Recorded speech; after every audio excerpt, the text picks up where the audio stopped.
Welcome. This podcast is an exploration into being human and what's possible when there's less attention on the noise in our heads. Warning. While listening to this broadcast, you may experience moments of deep peace, sighs of relief, personal insights, or long stretches of dead air. Do not be afraid. This is normal. Under the Noise with Wyn Morgan and Kate Roberts. Welcome to Under the Noise. I'm Kate Roberts and I'm here with my co-host Wyn Morgan. Hi, Wyn. Hello, how are you? I'm well. Good. And today we chose to speak to an email that a listener sent. And it was very simple, very short.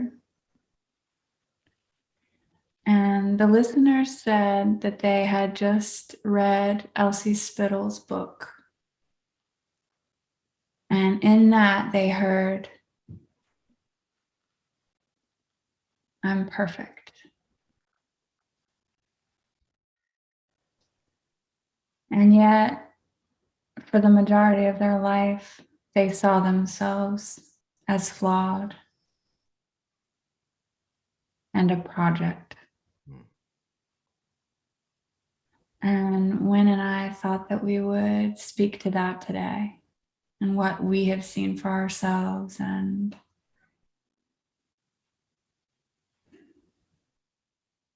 what's possible on that topic under the noise.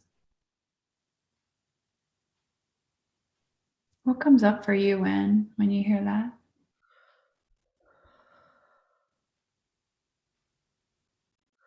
You know, two things. The first of all is what you just said about the very final thing you said, what's possible when we look at that under the noise.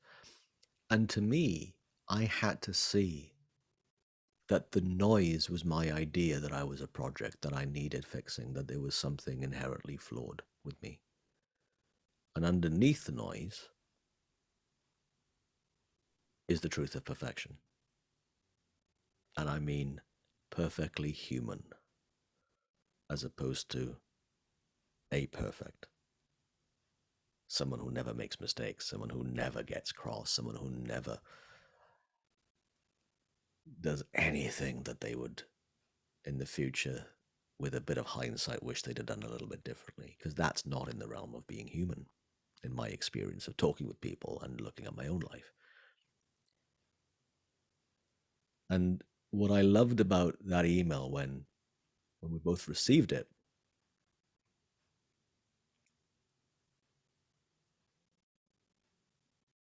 it was sometime in 2012 when I was starting to learn about what's called the three principles and what Sydney Banks discovered about the truth of who we really are.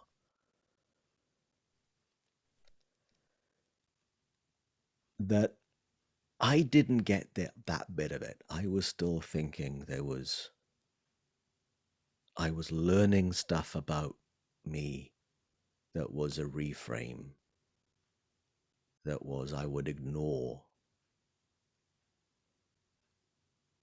the noise, I would ignore the self-deprecating, insecure thoughts, and I would just change that into from this story to another story about me, or exchange one belief about me to a different, albeit better belief. And it took me, I don't know how much time beyond that for me to realize that everything I think and I believe is noise.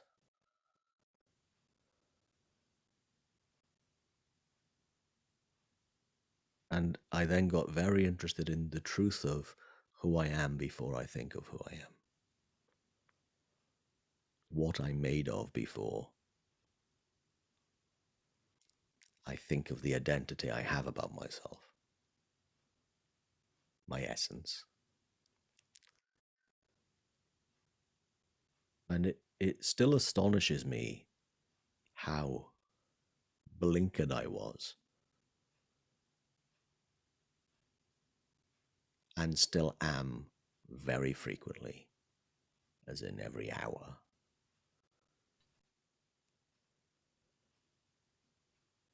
That the noise what I believe and what I think still has what looks to me like truth but isn't. But it really doesn't feel like truth because I've seen through it enough for me to notice that it's a veil. And sometimes a really fun veil. A fun veil of how my feeling moment by moment is created. And that I can think I'm an idiot. Sometimes I am. I can think I am awesome. Probably sometimes I am, but I really don't want to think about that either, because then I'm just thinking about me. And the times that I am awesome, it's kind of good to know that it isn't Wyn doing that. It's what I'm made of doing that. And it isn't Wyn being an idiot. It's what we're made of and how we work, making the veil feel a little bit more real and thicker.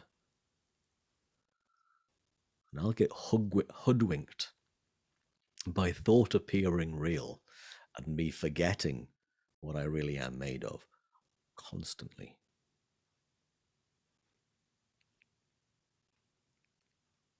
And then I'll remember that that is the game of this experience called life in this human form. And seen a little bit about how we work as human beings and about this human form a little bit has helped me notice that I am a perfect human being. I can't be a perfect rhinoceros. I can't be a perfect maple tree. But I can be perfectly human. And I don't have to do anything to be perfectly human. That's my birthright.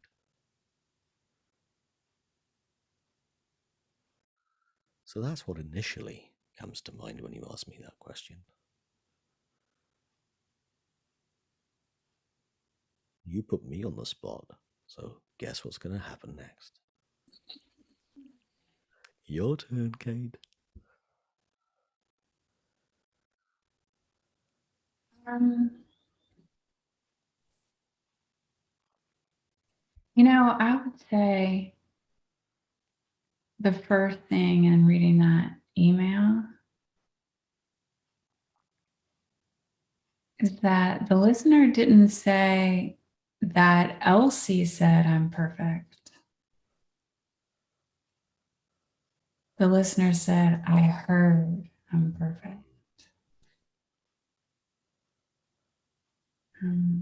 That's a good spot. Which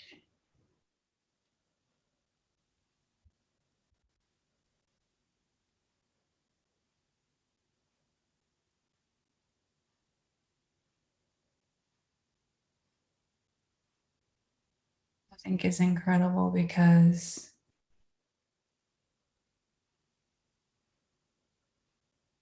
that's how our truth will find us at times. Possibly through, where it starts with the words of someone else or some other situation.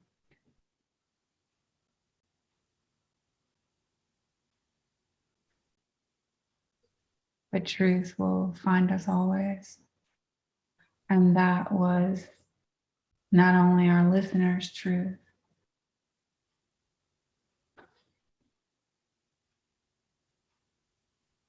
but the truth about all of us.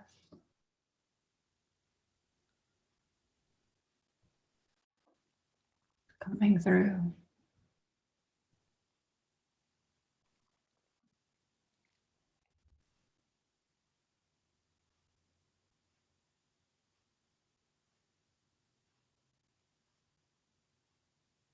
Love that.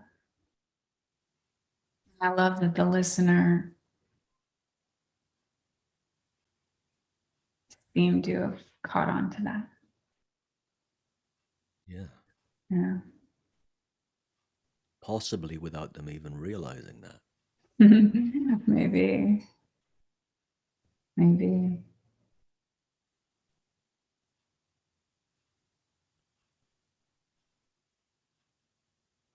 I think you've hit on something vital there of the notion that truth gets heard and nice ideas or reframes they add to the noise. But sometimes truth kind of like taps us on the shoulder and said, hey, look here, this is different. And there's a feeling in my experience that I've noticed when it's a truth bomb, and sometimes it feels like a truth bomb, it explodes inside, and it's not always pleasant. And eventually, though, it is incredibly or beautiful, because the more I've seen about the truth is the notion of me being a project and something that has anything wrong with it that requires fixing, all of a sudden that disappears. And I remember a conversation with one of my mentors, and it was not pleasant for me. And I don't know how pleasant for them either.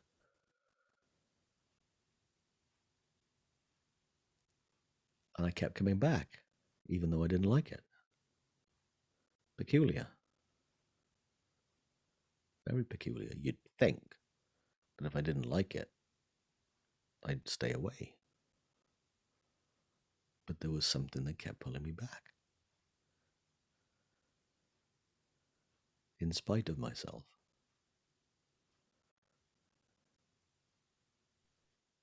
And if this makes any sense to anybody listening to this, I mean, it's very likely that you can notice that you might have had little nudges of your own in that way.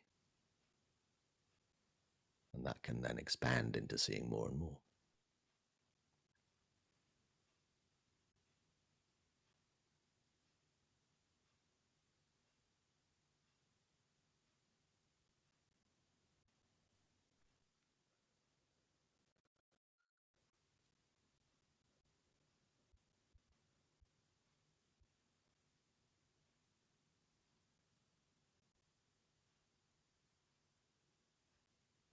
I don't know if you're watching the YouTube video, you'll see it. But behind me on a shelf are 2 entire shelves full of journals that I've spent hours and hours writing and trying to fix, and treating myself as a project to be fixed, and looking for answers and asking the questions. And so I think I've, like our listeners, spent a certain amount of time seeing myself as a project, wanting to see something new all the time. And oftentimes for me, missing the perfection of the present moment, because my noise was telling me that there was something more to see or something more to figure out, that I was flawed and need to be fixed.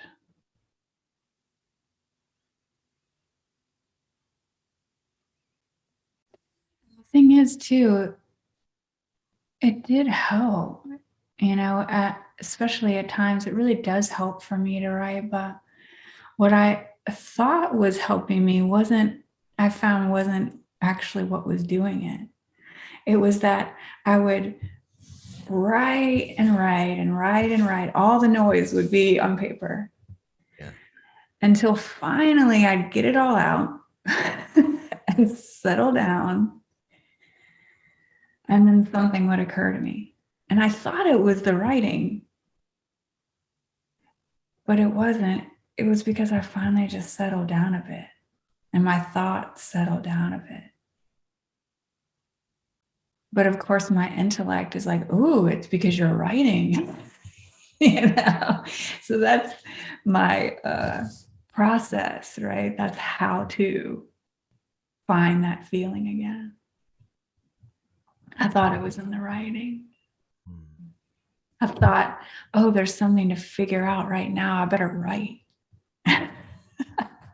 Because that's where I thought my truth was coming from. I didn't realize that I just needed to settle down. But that feeling is my default naturally, without all the writing and the pens and the paper. But I didn't know that at the time. It made sense to me, you know? I just didn't realize. And how many of us have those things that we turn to in order to settle down and get the feeling of settling down? Not that I'm going to dismiss anything such as writing. I enjoy writing. Yeah. You know, mindfulness as a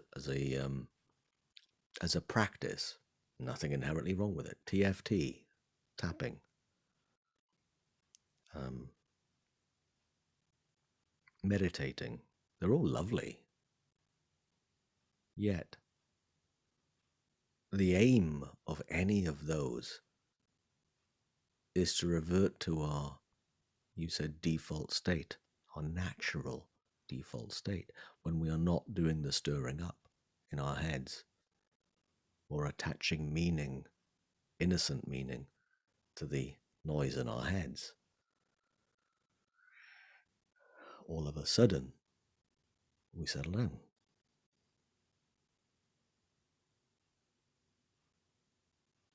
And the feeling, what it's like when we settle down and we feel more and more expansive in that settle down space, that feeling is what so many of us crave and look for. And that's why we want to do things, in order to feel that way. Why I want to fix me so I can feel okay. Why I want to achieve success so I can feel okay about myself. Well, if you just listen to what Kate suggested here, is that feeling doesn't come from anywhere. It's what is under the noise. Or one way of saying it, you don't have to do anything to get what you already have.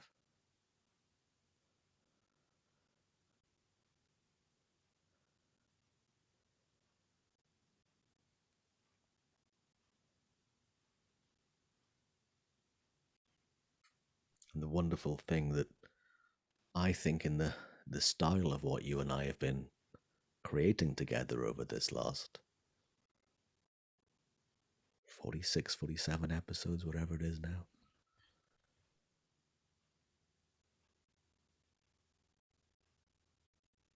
is potentially the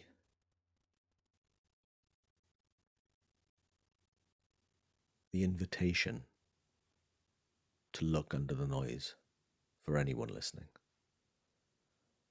And even if you get under the noise for 1.5 seconds and you feel what it's like for even 1.5 seconds,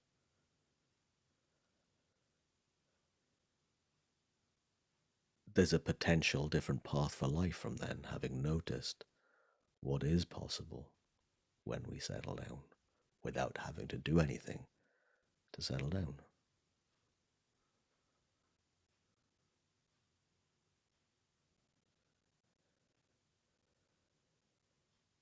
I remember, I think this was, I don't know, maybe 8, 9 years ago,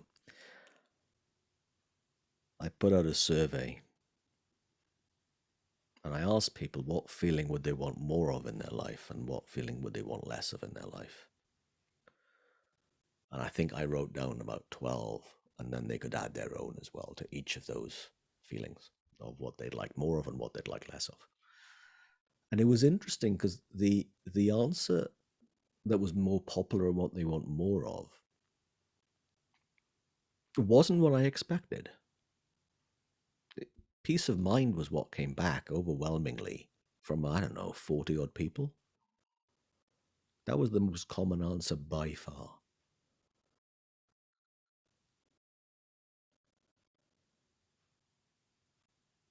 And to anyone listening, if that's what you'd like, is more peace of mind, more being at peace with who you are, more being at peace with your own humanity, being at peace with your own messiness. Because believe me, human beings aren't neat and tidy. and in a box like a robot or a computer. We're not that way. We're not made that way. We are made as thinking, feeling, meaning making creatures that have emotions and then act on emotions, and emotions come from something that looks like it's coming from the outside but is in fact coming from thought in the moment. That's how we're designed. It's no one's fault, not your fault, not my fault, not Kate's fault, no one else's fault. It's just how we are.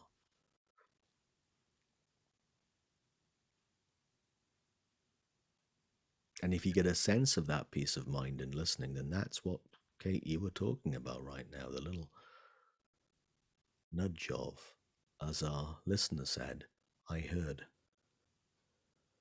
not Elsie wrote.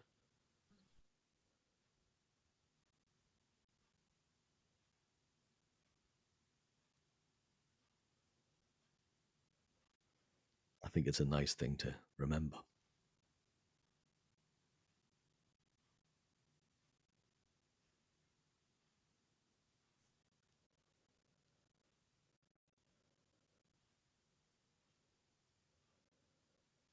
I was reading something recently that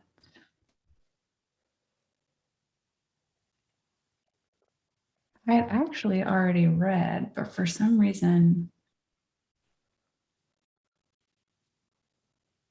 I heard it more deeply the second time around. And it was talking about how when we're younger, our intellect's picking up all of these things about anything from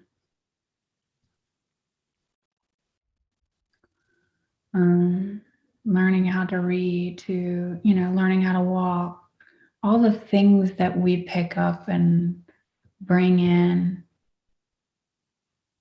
learn how to. It was talking about how at the same time that we're learning all that and taking all that in, like very easily our intellects just pick it up and figure it out, right? Figure out what to make of it and how to do it without using too much, brain power, essentially. But at the same time that that's happening, we're also picking up all these stories about ourselves and the world and other people around us, but we don't see that as the stories that they are. It comes in with everything else, becomes part of kind of like our programming, essentially, of how we see the world and who we think we are. And stories like, I'm flawed.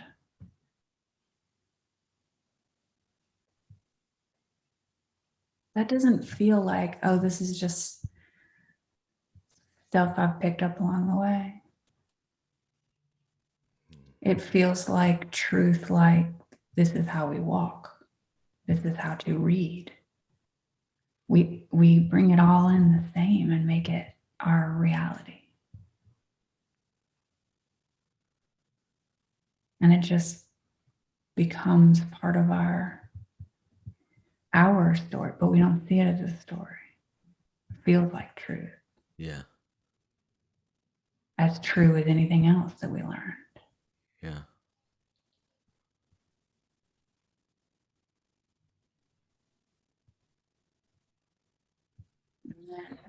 And it allows us to navigate our world to a certain extent. I think it helps us to figure out how to deal with people and our whatever our life is at the time. But I feel like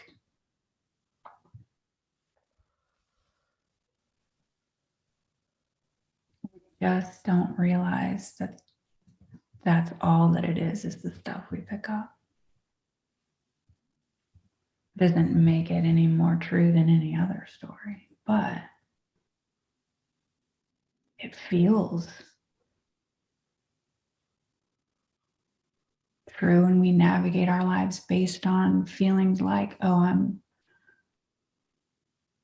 a project to fix, or I'm flawed. And we navigate life from that until we start to see something new and start to see it for the story that it is.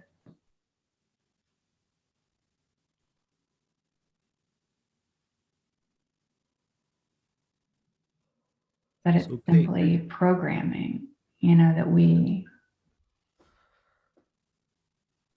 picked up with everything else.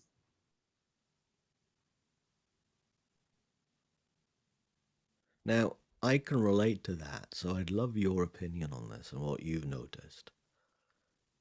Because it does feel true, all that nonsense, right? It does feel like my core as opposed to programming a thought I had once that then I kept thinking, and then by the time I've thought about it 30 times, it feels like it's got some reality to it, or whatever else is going on in that programming. But here's the question then.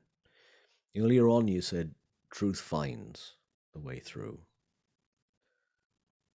How do we identify or differentiate between false truths, which is what you were just talking about, and true truths? How have you noticed the difference?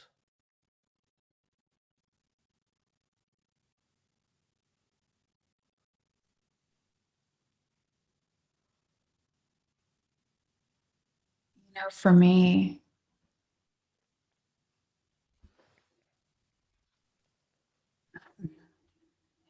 in my experience, I started to get an understanding of life and how we work as human beings. And I would just notice when those stories would come up. And also when I sense that truth that we're talking about defines us,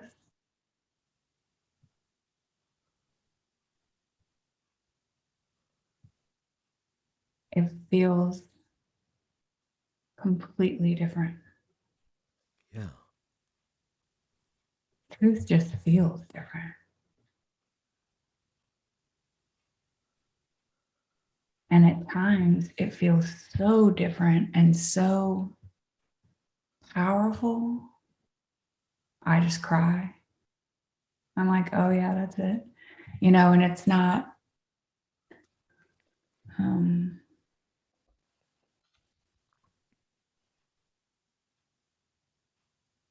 it doesn't always have to be like that. It's not, always this like spontaneous tears, but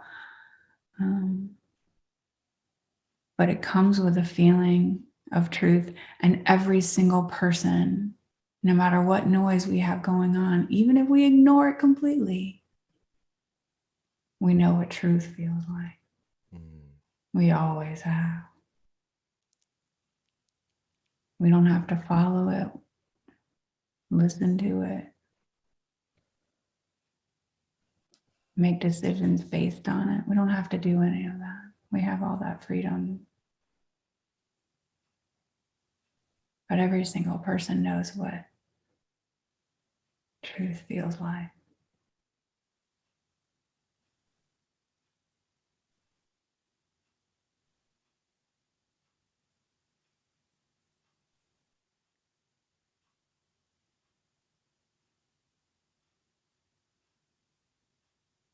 I have a suspicion that anything that makes us feel bad about ourselves, even if it feels true, cannot possibly be so.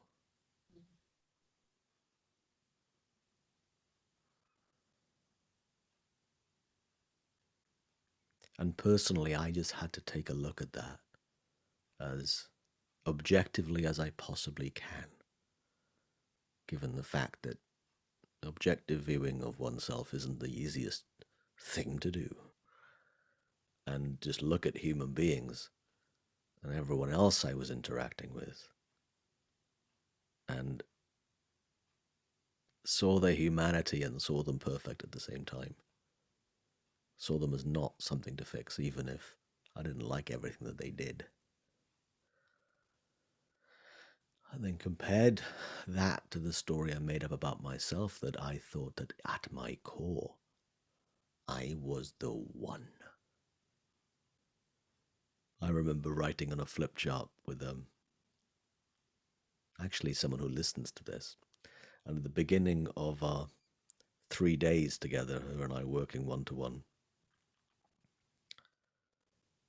the flip chart by the lunchtime of day 1 of 3, it had 1 over, so 1 at the top of the fraction, and then the number below the fraction, the denominator, I think I got that right, was 7999999, lots of nines because it was 7.9 billion. And the likelihood of her being correct in her thinking of herself was a 1 in effectively 8 billion that she was right. Odds aren't great. And what was striking for me in looking at that flip chart too was I do that. I think I'm the broken one, and then there's 8 billion others who are fine. The odds of me being right are really slim. And I talk to more and more people, and they think that they're the one out of the 8 billion. And it's just interesting to me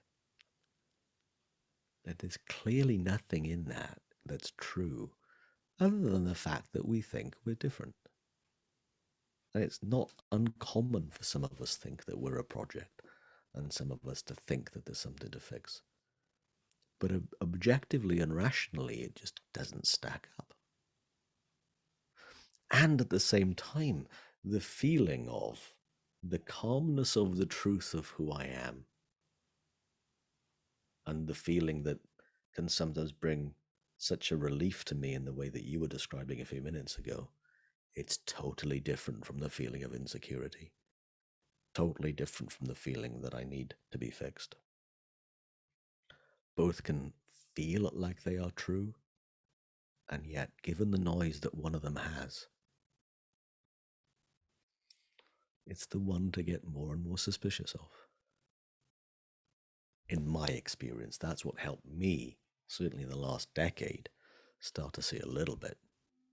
That's taken a whole heap of thinking about me and my insecurity off the table.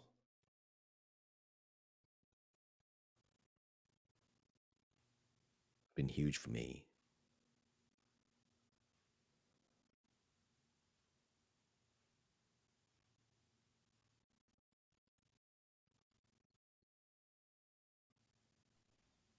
I think you're right in that.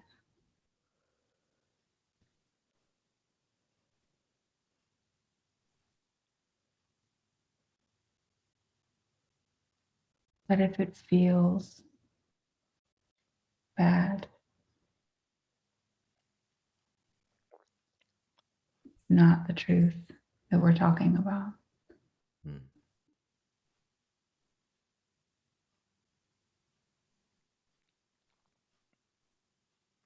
There is no judgment in truth.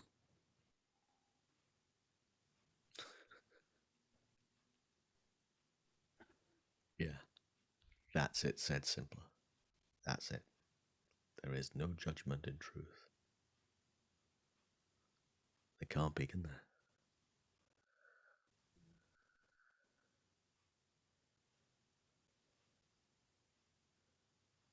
Simple and uncomplicated.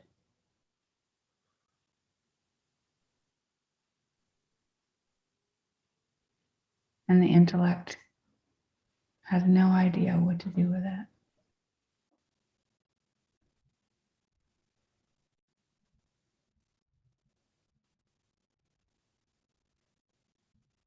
Perfect.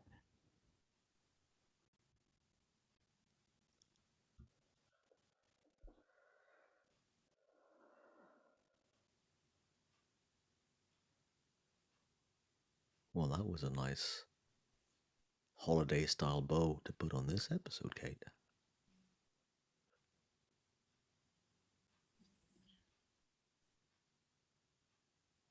Thank you. It was gorgeous.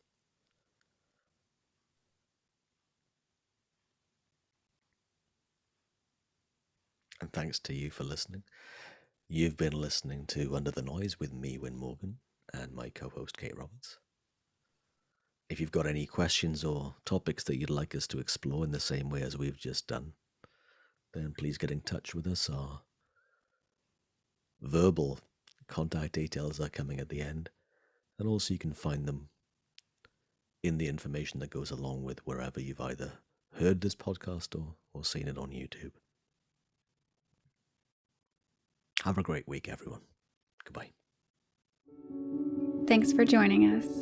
We'd love for you to subscribe, rate, and review. If you have a topic or question that you'd like us to chat about, email Wyn or Kate at wyn@winning.co.uk and Kate at katerobertscoaching.com. Until then, enjoy what's possible under the noise.